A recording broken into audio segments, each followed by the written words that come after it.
Calvário de Libertação, terceira parte, capítulo 5, Sucessos e Desditas.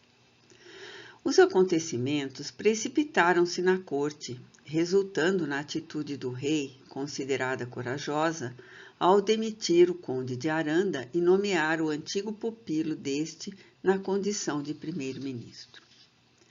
O gesto inesperado, mas não acreditado, colheu de surpresa a todos, inclusive Dom Pedro Pablo Abarca de Bolea, que nem sequer foi recebido posteriormente pelo monarca. A força ignóbil da intriga, vitalizada pela calúnia, atingiu o objetivo e a infanta exultava cavilosa e feliz. Imediatamente, o novo ministro passou a providenciar as modificações que planejava por antecipação, a fim de remover das funções régias quantos pertencessem à militância anterior.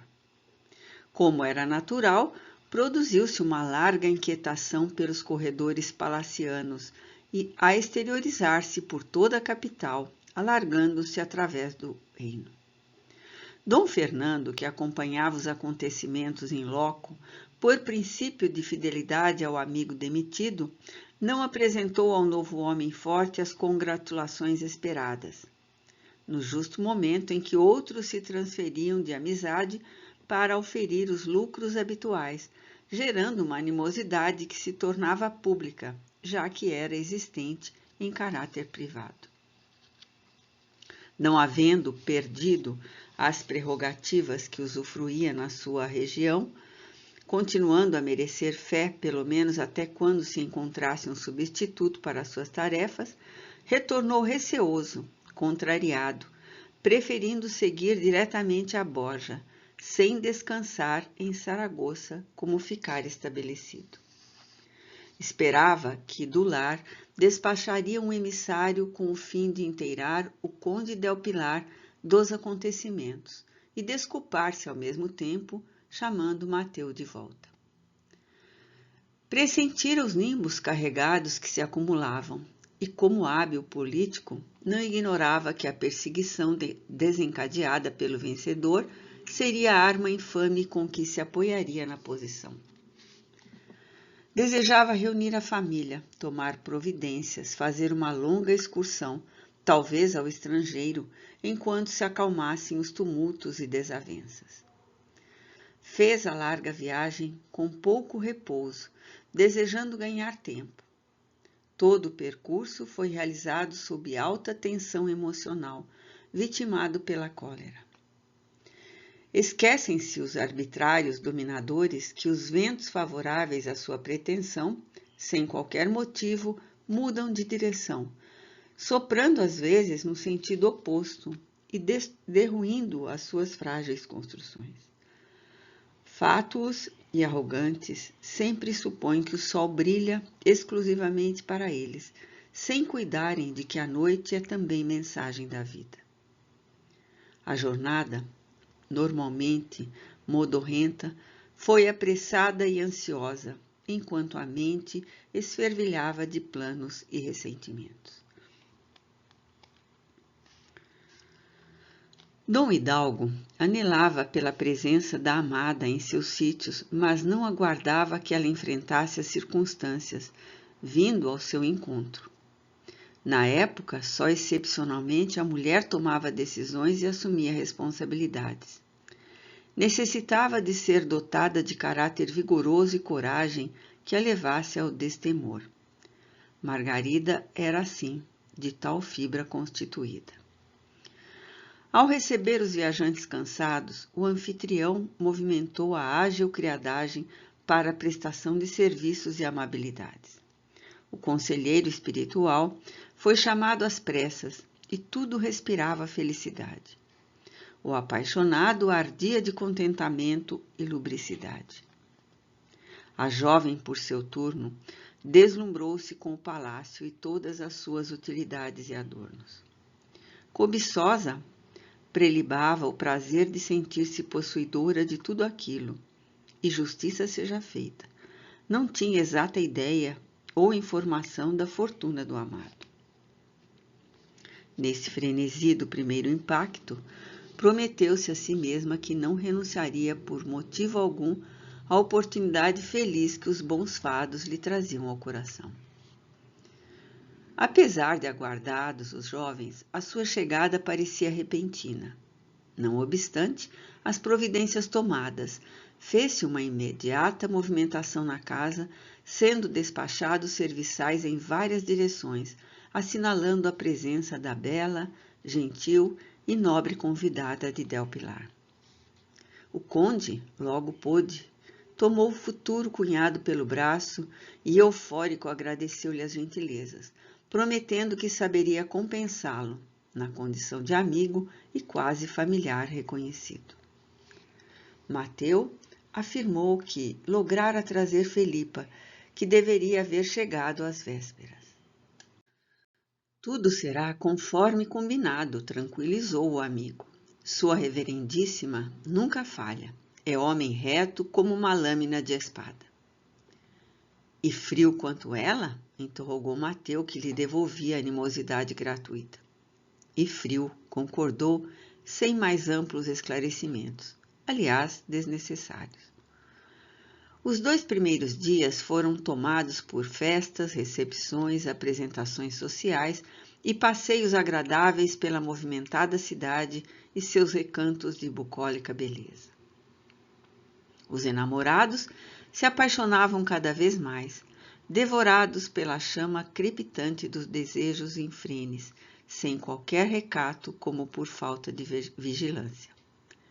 A moça, inexperiente, deixou-se inebriar pelo encanto dos presentes, recebidos das circunstâncias, e desatou os sentimentos perigosos com que enrodilhava o viúvo em saleiro e sensualidade, a fim de o reter sem margem de libertação. Casemo-nos quanto antes, pediu-lhe arrebatado o conde Del Pilar. Não há pressa, querido. Esperemos papai e tomemos as providências compatíveis para que o nosso esponsalício marque época nessa encantadora cidade. Somos jovens e temos tempo. Mas eu não poderei esperar muito. Abraso-me e enlouqueço. Paciência. Se a minha presença o perturba, poderei antecipar o retorno, falou, espiaçando-o a sorrir. Não se trata disso, ripostou o anfitrião apaixonado.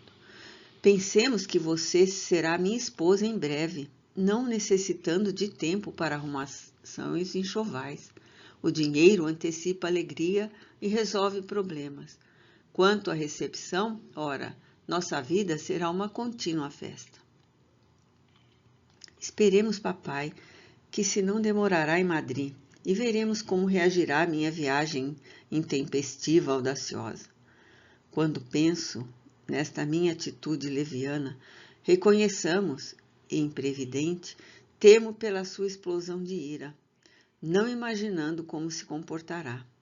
Homem violento e orgulhoso, nunca simpatiza com atitudes que lhe são comunicadas depois. Não abdica dos seus direitos e no que tange à família. Pois ele terá que aceitar com calma, rugiu Dom Hidalgo entre dentes.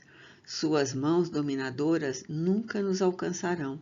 Você estará protegida e os seus interesses terão que ser respeitados por todos, inclusive por ele. Todavia, sou sua filha e ele tem direitos sobre mim. Não nos meus domínios. Além do mais, contaremos com o apoio da igreja e motivos muito sérios falo-ão acalmar-se. Não se preocupe, confie em mim. Vendo-o congestionado, Margarida por um momento assustou-se. Descobriu o homem igualmente voluntarioso e possessivo que era aquele. Num átimo, viu-se transferida de uma para outra jaula dourada. Teve ímpetos de recuar na empresa. No entanto, a ambição desmedida iludiu-a com a ideia de que, oportunamente, em razão dos próprios encantos, submetê-lo-ia à sua vontade e caprichos, no que, de certo, equivocava-se. O fogo da paixão arde e destrói. Os que lhe tombam na pira sempre se consomem. No jogo da luxúria, o amanhã sempre se antecipa, precipitando o despertar sofrido num futuro sombrio.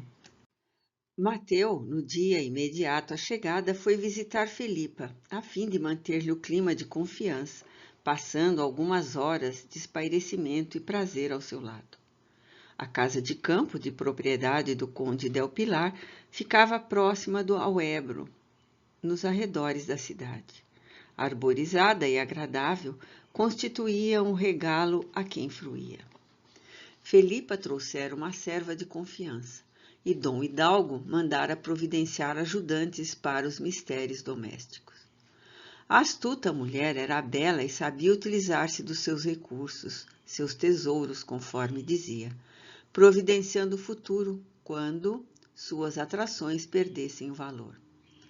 Ajaezava-se com joias e conduzia um pequeno cofre particular, onde guardava moedas de ouro e outros valores. Mateu se encantava ao seu lado e se saturava em sentimentos contraditórios tumultuados. Desejava prazer, não responsabilidade e compromisso. Na terceira noite, Felipa despertou com a angustiante presença de um embuçado na alcova que remexia coisas e abria sutil as gavetas dos móveis. Quis gritar, mas a voz morreu na garganta quando sentiu agarrada por vigorosa mão que a crivou de punhaladas sem motivo terríveis, fatais. Quando a ama veio vê-la pela manhã, encontrou-a trucidada caída ao solo na direção da porta, como se tentasse pedir ajuda. Tudo em volta demonstrava o latrocínio, roupas rasgadas e ensanguentadas, gavetas derrubadas, o pequeno cofre desaparecido, um caos. Desesperada, a auxiliar bradou por socorro, a cujos gritos acorreram os demais fâmulos, que nada mais puderam fazer senão dar a notícia funesta aos amos. Mateu foi cometido de real desespero. Desejava liberdade, não porém a tal preço. Chorou copiosamente no que foi consolado pelo amigo e posteriormente pelo bispo, que buscou confortá-lo ante o determinismo indevassável do Criador, como afirmou. No sepultamento da infeliz, depois das palavras sacramentais recitadas por Dom Santa Maria, quando se baixava o corpo na campa, trocou um olhar de indefinível significação com o conde Del Pilar. Nunca se pôde esclarecer exatamente o que aconteceu naquela noite de horror, mesmo que as competentes autoridades houvessem sido formalmente notificadas. Como Felipa não tinha quem exigisse maior interesse na averiguação dos fatos, em verdade, os envolvidos, indireta ou diretamente, desejavam que tudo permanecesse em silêncio. O crime passou ao ouvido e os homicidas nunca foram encontrados. Digamos que o destino foi auxiliado a solucionar em definitivo um incômodo que seria perigoso noutras circunstâncias. Mateu deprimiu-se e tombou numa tremenda carraspana, sendo recolhido aos seus aposentos. A irmã de nada foi informada, exceto que ele se encontrava indisposto. Dom Manuel de Santa Maria experimentou violento choque emocional ao defrontar Margarida pela primeira vez. A bela jovem de cabelos negros, longos e sedosos, parecia-lhe alguém familiar. Um estranho e inusitado sentimento de peculiar afetividade irrompeu do íntimo, aturdindo-o. Sofreando severamente a emoção que o desconcertava, não pôde suportar o olhar ardente da moça e baixou a vista enrubescendo. Todo o ascetismo, ferreamente cultivado, afrouxou suas tenazes e ele atordoou-se. Não obstante perturbado, buscou dissimular as emoções, mantendo a gentileza no momento com espontânea alegria. Inconscientemente, Detestou a situação religiosa e experimentou uma especial forma de ciúme do amigo que arrebatava a jovem visivelmente enamorada. Demorou-se pouco com ela e fugiu-lhe da presença a fim de siliciar-se, reconquistando a aparência convencional. Uma semana após a chegada dos Borjanos a Saragoça, Dom Santa Maria mandou chamar o conde ao seu próprio solar. Exteriorizando uma alegria não habitual, narrou ao amigo que um correio especial de Madrid trouxera-lhe a notícia da queda do famigerado conde de Aranda e a consequente ascensão de Dom Manuel de Godoy. A infanta, pessoalmente, mandou informá-lo dos pormenores dos acontecimentos e propunha sua volta à corte. Claro está, concordou, embriagado de felicidade e orgulho, que este ainda não é o momento de retornar. Ambiciono algo mais junto a Roma. Mas confesso que é muito confortador o convite honroso e nos agradam muito tais acontecimentos. Agora daremos curso a vários planos que se encontravam assustados. E ria alto, estuando de incontido gáudio. Dom Hidalgo congratulou-se com o mentor e ambos se repletaram de esperanças numa antevisão de felicidade e poder terrenos sem termo. Dom Fernando, após a apressada e fatigante jornada, chegou ao solar em lamentável estado de ânimo. Surpreendendo a todos pelo aspecto de cansaço e de perecimento nervoso, após o banho, deu ciência dos fatos à Condessa Dolores, pintando os sucessos madrilhenhos com as pesadas tintas da revolta. Cada um, como é natural, vê o problema conforme e através da cor, do grau, da lente dos interesses pessoais. A boa senhora surpreendeu-se penosamente, recordando-se dos sonhos premonitórios. Buscou animá-lo e concitou ao repouso. Como ele desejasse ver a filha, a esposa sugeriu-lhe o descanso e refazimento das últimas atribulações, terminando por convencê-lo pela persuasão gentil. Ela, no entanto, não conseguiu dormir. Em face do estado de ânimo do marido, pensava como notificar-lhe a viagem da filha sem o seu consentimento. Mergulho na oração e entregou-se à proteção da Senhora del Carmen. A oração é a ponte que mantém a ligação entre a necessidade humana e a abastança divina.